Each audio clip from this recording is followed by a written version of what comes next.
আমরা সহকর্মী ওয়ালিউল সাকিবের সাথে যুক্ত হব। শাহবাগে তিনি আছেন। ওয়ালিউল সাকিব, আমরা জানি যে শাহবাগে কিন্তু এখনো মিছিল আসছে, যদিও আনুষ্ঠানিকতা শুরু হচ্ছে। বিস্তারিত আপনার কাছ থেকে জানতে চাই। অসংখ্য মানুষের ঢল, জনসমুদ্রের যে জোয়ার সেটি এখনো শাহবাগে আছে।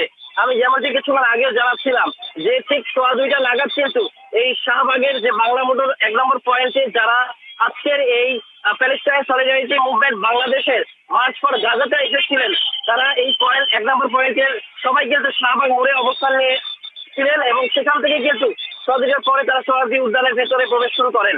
তবে আমরা এত মানুষের ঢল দেখতে পাচ্ছি যে আমরা ধারণা করছি সবগুলো পয়েন্ট নিয়ে যে লাখো মানুষ কিন্তু ছাড়িয়ে গেছে।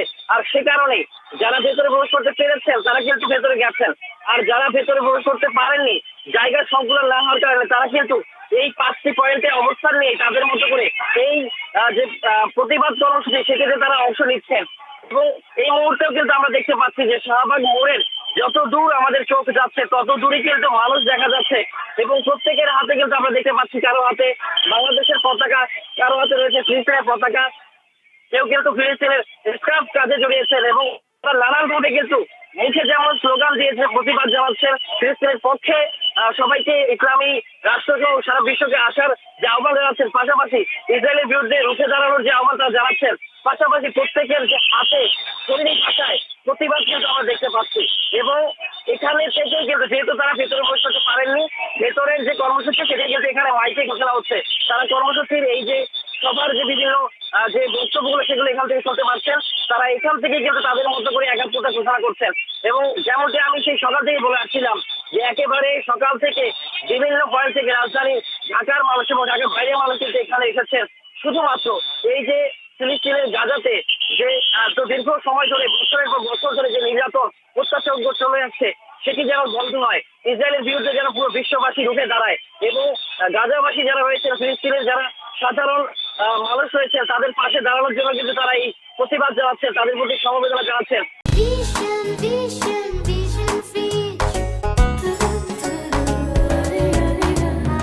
এবং তারা বিশ্ববাসীর প্রতি আহ্বান জানাচ্ছেন সবাই একত্রিত হয়ে যেন ইসরায়েলের বিরুদ্ধে সবাই রুখে দাঁড়ায়। এবং একটি বড় গুরুত্বপূর্ণ যে আহ্বানটি সবার মাঝে আমি দেখতে পেয়েছি, অনেকেই আমাকে বলেছেন যেন যে বড় বড় অর্থনৈতিক যে গ্রুপগুলো, কোম্পানিগুলো কাজ করছে ইসরায়েলের পক্ষে, তাদেরকে বয়কট করার আহ্বান কিন্তু এখান থেকে জানিয়েছেন। সাধারণ মানুষ বলছেন যেন বাংলাদেশের রাষ্ট্রের পক্ষ থেকে সরকারিভাবে যেন ইসরায়েলি কোনো সহায়তাকারী কোনো প্রতিষ্ঠান কিংবা ইসরায়েলি কোনো প্রতিষ্ঠানে কোনো পণ্য যেন বাংলাদেশে প্রবেশ করতে না পারে। তারা বলছেন যে এই হত্যাযজ্ঞ আর চলতে পারে না। তারা বলছেন যেন ফিলিস্তিনের আর কোনো শিশু, নারী কিংবা সাধারণ মানুষ নির্বিচারে যেন কোনো হত্যা করা না হয় এবং আরেকটি মানুষের যেন হত্যার শিকার না হয়। তারা বলছেন যেহেতু তারা সশরীরে সেখানে গিয়ে যুদ্ধ করতে পারছেন না, ইসরায়েলের বিরুদ্ধে রুখে দাঁড়াতে পারছেন না, তাই তাদের এই 1000 মাইল দূরে থেকেই তাদের এই জোরালো আহ্বান। এবং তারা বলছে যে সম্ভব হলে তারা এখনো এখানে প্রস্তুত আছেন যে তারা ফিলিস্তিনে গিয়ে ইসরায়েলের বিরুদ্ধে যুদ্ধে যোগ দিবেন। তো তারা বলছেন যে বিশ্ববাসীর প্রতি তাদের এই আসলে আহ্বান যেন সবাই সবার জায়গা থেকে ইসরায়েলের বিরুদ্ধে উঠে দাঁড়ায়। তো সিয়াম, এই ছিল আমার কাছে এখনো পর্যন্ত আমরা বলতে পারি এই যে আয়োজন প্যালেস্টাইন সলিডারিটি মুভমেন্ট বাংলাদেশের যে আয়োজন মার্চ ফর গাজা, এটি কিন্তু এখনো পর্যন্ত খুব সুশৃঙ্খল ভাবে সুন্দরভাবে এই কর্মসূচি পালিত হচ্ছে। আমরা আশা করছি যে একদম একেবারেই সুন্দরভাবে এই কর্মসূচিটি শেষ পর্যন্ত সমাপ্ত হবে এবং এই জায়গা থেকে আসলে বিশ্ববাসী জানবে যে বাংলাদেশ গাজাবাসীর পাশে রয়েছে এবং বাংলাদেশের মানুষ প্রয়োজনে ইসরায়েলের বিরুদ্ধে রুখে দাঁড়াবে। তো এই ছিল আমার কাছে এখনো পর্যন্ত সর্বশেষ।